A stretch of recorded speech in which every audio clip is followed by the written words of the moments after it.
Assalamualaikum warahmatullahi wabarakatuh. Perkenalkan nama saya Mirnawati. Saya mahasiswi semester 6 yang mengambil peminatan manajemen strategi dengan nomor NPM 191026201238 dengan dosen pengampu Dr. Insinyur Larisang Magister Teknik Insinyur Profesional Madya. Baiklah, karena waktu yang diberikan cukup singkat, kita langsung saja. Nah, di sini ada tujuan dan manfaat manajemen strategi. Apa sih tujuan manajemen strategi itu? Jadi yang pertama itu mengarahkan pada tujuan. Yang kedua menjaga kepentingan berbagai pihak. Yang ketiga mengantisipasi perubahan iklim bisnis. Nah, yang terakhir itu efektivitas dan efisiensi. Selanjutnya di sini ada visi dan misi perusahaan. Sebelum kita mengetahui gimana cara menyusun visi dan misi perusahaan, kita harus mengetahui apa itu visi, apa itu misi. Nah, di sini visi sendiri yaitu merupakan gambaran tentang masa depan yang ingin diwujudkan dalam kurun waktu tertentu. Yang sedangkan misi merupakan tahapan-tahapan yang harus dilalui untuk mencapai visi tersebut. Nah, jadi gimana sih cara menyusun visi dan misi tersebut? Oke, baiklah di sini kita akan pertama kita itu menentukan tujuan perusahaanmu. Jadi kita mau kayak mana sih nih untuk kedepannya gitu. Nah, berorientasi masa depan. Jadi kalau kita mau menyusun visi misi itu kita harus berorientasi. Ini sangat penting untuk kedepannya gimana. Nah, yang ketiga itu jelaskan bagaimana perusahaanmu akan beroperasi. Nah, jadi ini kita harus perhatikan, menjelaskan bagaimana disebut akan beroperasi. Nah, biasanya adalah dengan memasukkan nilai perusahaan ke dalam perusahaan tersebut. Yang seperti contoh memberikan kualitas produk yang tinggi, dorong inovasi, praktikkan pembangunan berkelanjutan. Nah, yang keempat, pertimbangkan nilai-nilai perusahaan. Nah, maksudnya di sini, karena setiap perusahaan itu yang berdiri, pasti mereka memiliki nilai baik, itu implisit maupun eksplisit. Biasanya, bentuk dari nilai ini ditunjukkan dengan kata sederhana, contohnya seperti inovasi atau komunikasi. Nah, selanjutnya di sini ada analisa lingkungan internal dan eksternal. Nah, cara melakukan analisa lingkungan internal dan eksternal itu yang pertama kali kita harus mengetahui apa sih itu lingkungan internal, apa sih itu lingkungan eksternal. Nah, di sini lingkungan eksternal itu mencakup kekuatan atau strength itu dia tuh memasuki aspek internal yang positif, sedangkan yang kelemahan atau weakness itu aspek negatif. Yang kedua itu lingkungan eksternal. Nah, lingkungan eksternal ini mencakup peluang atau opportunity adalah aspek positif dari faktor eksternal ini. Yang terus itu selanjutnya ada mencakup juga ancaman atau threat, yaitu aspek negatif eksternal terhadap organisasi. Nah, tahapan-tahapan penyusunan strategi. Nah, di sini yang pertama itu kita membuat misi.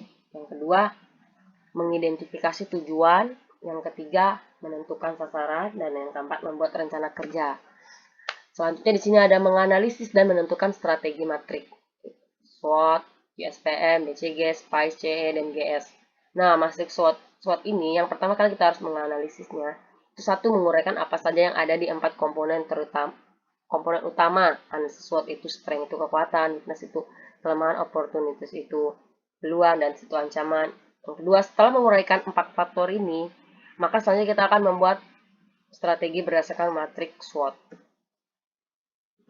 Jadi sini, jadi kita harus menganalisis. Nah, menganalisis ini, analisis SWOT pada dasarnya merupakan salah satu teknik perencanaan yang digunakan untuk bisa mengevaluasi strength, weakness, atau opportunities, atau juga threat itu ancaman. Oleh karena itu, analisis terhadap SWOT pada suatu perusahaan sangat perlu untuk dilakukan secara lebih cermat dan tepat. Melalui analisis ini diharapkan agar semua ke depannya nanti perusahaan bisa menjalankan suatu strategi atau trik tertentu hingga perusahaan tetap dapat eksis dan melakukan aktivitas ekonominya. Bahkan perusahaan juga diharapkan agar dapat terus produktif sekalipun banyak bermunculan perusahaan atau bisnis pesaing ataupun bisnis yang lain tuh datang kayak mau sama produknya kayak kita gitu. Di sini contoh matrik SWOT. Nah, saya sendiri mengambil contoh analisis SWOT ini mahasiswa. Jadi pada posisi strength atau kekuatan, contohnya dukungan dari orang tua, keluarga, teman, dan sahabat dalam bentuk moral maupun materi sangat menjadi faktor penyemangat bagi mahasiswa dalam melaksanakan kuliah. Jadi itu orang tua tuh sangat penting ya, teman, keluarga itu sangat penting. Ada posisi weakness atau kelemahan, sarana dan prasarana yang kurang memadai baik yang ada pada diri mahasiswa sendiri maupun yang ada di universitas. Hal ini akan berpengaruh sebagai hambatan atau gangguan dalam proses perkuliahan. Selanjutnya di sini ada faktor opportunity atau peluang maupun kesempatan. Nah, sarjana unggul merupakan sarjana yang bisa dibilang sudah matang dan siap untuk menghadapi dunia pasca kampus dengan bermodal ilmu yang dimiliki selama di universitas. Maksudnya di sini mahasiswa ini udah siap terjun ke dunia kerja gitu dengan bermodalkan ilmu. Nah, selanjutnya di sini ada threat atau ancaman. Mungkin mereka berpikir ini salah jurusan nih karena dia sering ikut-ikutan sama temennya. Ikutlah gitu. Jadi hal ini jika tidak ada kesesuaian dengan minat dan bakat yang ada pada dirinya bisa terjadi karena di awal masuk ke jurusan yang dipilih hanya karena ikut-ikutan atau memilih karena gengsi semata. Nah, di sini kedua ada matrik USPM. Nah, cara menganalisis yang pertama kita menentukan bobot dan kekuatan dari kekuatan maupun kelemahan. Yang kedua, menentukan bobot faktor eksternal yang berupa peluang dan ancaman. Yang ketiga, menganalisis matrik USPM dengan mengalihkan bobot masing-masing faktor strategi. Di sini contoh, saya mengambil contoh matrik USPM Adidas. Jadi faktor kunci ini pada posisi peluang kita harus menemukan faktor-faktor apa saja yang menjadi peluang, faktor apa saja yang menjadi ancaman, faktor apa saja yang menjadi kekuatan, kelemahan, selanjutnya. Nah, pada posisi kolom ini kita harus mencari ratingnya 0,5.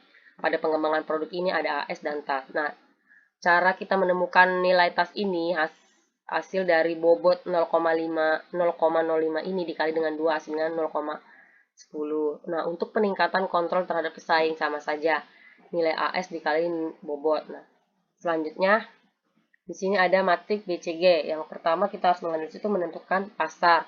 Bisa juga sih kita menentukan tuh pilih unit dulu, baru ya selanjutnya hitung pangsa pasar, hitung tingkat pertumbuhan pasar, gambar lingkaran pada matrik. Nah, di sini ada contoh matrik BCG mengenai pertumbuhan HP. Di sini pertumbuhan HP seperti kita lihat ya, di sini ada sapi. Nah, sapi atau cow ini atau sapi merah ini yang termasuk dalam kategori ini menikmati pangsa pasar yang besar dalam industri yang tumbuh lambat. Ini berarti bahwa mereka mampu menghasilkan pendapatan dalam jumlah lebih besar daripada investasi yang dibutuhkan untuk mempertahankan bisnis mereka. Selanjutnya di sini ada gambar dog ataupun anjing. Produk ini atau unit bisnis yang memiliki pangsa pasar lebih kecil dalam industri yang matang dan tumbuh lambat. Biasanya produk ini berhasil mendapatkan apa yang dimasukkan ke dalamnya. Selanjutnya di sini ada gambar bintang ataupun HP iPhone yang sudah lama kayaknya ya. Seperti namanya, bintang adalah unit bisnis yang memiliki pangsa pasar besar di industri yang berkembang sangat pesat. Link ini memiliki jalur pasar atau potensi pertumbuhan yang terlihat jelas dan membutuhkan dana dalam jumlah besar untuk memastikan bahwa mereka dapat melawan pesaing dan mempertahankan tingkat pertumbuhan mereka. Selanjutnya di sini ada tanda tanya ataupun question mark atau pertumbuhan rendah di permintaan pasar yang sangat tinggi. Selanjutnya di sini ada matriks Spice. Nah, yang kita menganalisis itu pertama memilih serangkaian variabel untuk mendefinisikannya. Yang kedua memberikan penilaian, yang ketiga menghitung rata-rata. Jadi di sini maksudnya memilih serangkaian variabel itu kita harus financial possession itu PF, competitive posisi atau CP, stability position atau SP, dan industri position atau IP. Nah, yang kedua ini memberikan penilaian, maksudnya memberikan penilaian antara satu itu bisa dibilang jelek ataupun paling rendah lah ya, sampai 7 lah, yang itu yang bisa dibilang terbaik. Nah, yang kemudian memberikan penilaian. Selanjutnya menghitung rata-rata. Jadi untuk kita menghitung rata-rata nih, untuk yang tadi ada FP, CP, IP, SP. Nah, itu dengan cara menjumlahkan nilai pada setiap variabel dan membagi dengan banyaknya variabel. Nah, jadi sini contoh matriks Spice. Nah, langkah yang pertama kita harus menentukan tuh, karena di sini kita mengambil posisi strategi internal. Jadi posisi internal sama eksternal itu harus dibedakan. Nah, karena kekuatan finansial VS ini kita harus faktor-faktornya ada pengambilan investasi, likuiditas, modal kerja, laba persahaman, ratingnya 5, 3, 2, 1. Nah, langkah kedua ini kita harus menentukan rating, langkah ketiga kita harus mencari rata-rata. Langkah keempat, kita harus mencari sumbu Y. Jadi, hasil dari VS tadi, rata-rata VS tadi ditambah dengan rata-rata skor VS tadi. Nah, selanjutnya langkah keenam itu kita masukkan lagi. Di sini kelebihan dan kelemahan metode SWOT, QSPM, BCG, SPICE, dan CE dan GS. Nah, kelebihan analisis SWOT sendiri, dengan analisis SWOT, Anda akan memahami bisnis Anda dengan lebih baik, mengatasi kelemahan dengan solusi yang tepat, mencegah kemungkinan ancaman, memanfaatkan peluang yang ada dengan lebih tepat, dan yang terakhir mengembangkan tujuan bisnis dan strategi yang sesuai dengan pencapaiannya. Sedangkan kelemahan analisis SWOT sendiri itu tidak memprioritaskan masalah sehingga berkemungkinan akan banyak hal yang tertunda atau terabaikan. Itulah salah satu ya kelemahan SWOT ini. Tidak memberikan solusi atau menawarkan keputusan alternatif. Meski membantu dalam menghasilkan banyak ide, tapi tidak membantu Anda memilih mana yang terbaik. Yang terakhir, menghasilkan banyak informasi tetapi tidak semuanya tepat dan berguna untuk kebutuhan bisnis kita sendiri.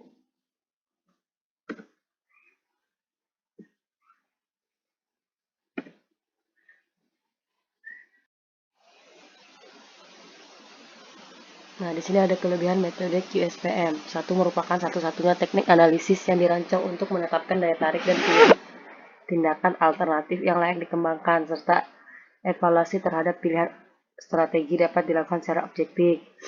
Yang kedua, faktor kunci strategi dapat dipertimbangkan secara berurutan atau bersamaan dengan tidak adanya batasan jumlah strategi yang dievaluasi. Yang ketiga, pemaduan faktor-faktor internal dan eksternal yang terkait merupakan dasar dalam proses pengambilan keputusan. Kelemahan metode QSPM 1 nilainya intuitif sangat diperlukan, tetapi menggunakan asumsi yang beralasan dan masuk akal. Yang kedua, memberikan peringkat dan nilai daya tarik diperoleh secara subjektif, tetapi proses memerlukan informasi objektif yang pada akhirnya dapat menimbulkan perbedaan interpretasi informasi. Yang ketiga, konsep QSPM hanya dapat sebaik informasi yang diperlukan dan dianalisis pencocokan menjadikan landasannya. Di sini ada kelebihan matrik BCG. Satu memberikan cara tingkat tinggi untuk melihat peluang untuk setiap produk dalam portofolio kita. Yang kedua, ini memungkinkan kita untuk berpikir tentang bagaimana mengalokasikan sumber daya kita yang terbatas ke portofolio sehingga menguntungkan dimaksimalkan dalam jangka panjang. Jadi maksudnya di sini kita mau tuh laba kita tuh dalam jangka panjang terus jika kita menggunakan matrik BCG ini. Nah, selanjutnya ini menunjukkan jika portofolio kita seimbang. Misalnya jika kita memiliki terlalu sedikit produk dalam portofolio kita, maka kita bisa berada dalam posisi berbahaya karena menyimpan semua telur itu dalam satu keranjang. Dan terakhir, alat ini sangat mudah digunakan dan dimengerti. Jadi kelebihan matrik BCG ini sangat mudah dimengerti dan mudah digunakan juga. Tetapi ada kekurangannya juga matrik BCG ini. Yang pertama, tingkat pertumbuhan pasar bukanlah ukuran akurat dari daya tarik pasar terhadap bisnis. Yang kedua, pangsa pasar sebenarnya tidak memprediksi berapa banyak uang yang dihasilkan suatu produk. Yang ketiga, itu tidak memperhitungkan faktor eksternal, dikenal sebagai faktor lingkungan. Faktor-faktor tersebut mencakup hal-hal seperti munculnya teknologi baru atau potensi perubahan dalam undang-undang perpajakan. Yang terakhir, ini hanyalah gambaran dari situasi saat ini. Itu tidak terlihat untuk melihat apa yang memungkinkan akan terjadi pada pasar di masa depan. Kelebihan matriks SPICE. Nah, yang pertama menunjukkan kekuatan finansial yang dimiliki perusahaan. Yang kedua menunjukkan kekuatan industri atau bisnis perusahaan. Yang ketiga menggambarkan keunggulan bersaing yang dimiliki perusahaan. Yang keempat mencerminkan stabilitas lingkungan perusahaan. Kelemahan matriks SPICE itu sendiri, pertama dapat melibatkan pihak. Yang kedua tidak berkomitmen dalam membantu perusahaan dalam tujuan. Yang ketiga strategi yang diajukan oleh partisipan tidak dipertimbangkan terlebih dahulu. Nah, di sini ada kelebihan matrik GS. Yang pertama, peluang untuk membedakan produk dan layanan. Yang kedua, aset dan kompetensi yang cukup baik. Yang ketiga, posisi biaya yang relatif. Adapun kelemahannya Mas CGS ini yang pertama resiko dan kesulitan dalam industri, yang kedua kelemahan merek nantinya, yang ketiga intensitas kompetitif yang kurang baik, yang keempat ukuran industri yang tidak menentu. Mungkin itu saja presentasi dari saya. Lebih kurangnya saya mohon maaf. Wassalamualaikum warahmatullahi wabarakatuh. Terima kasih.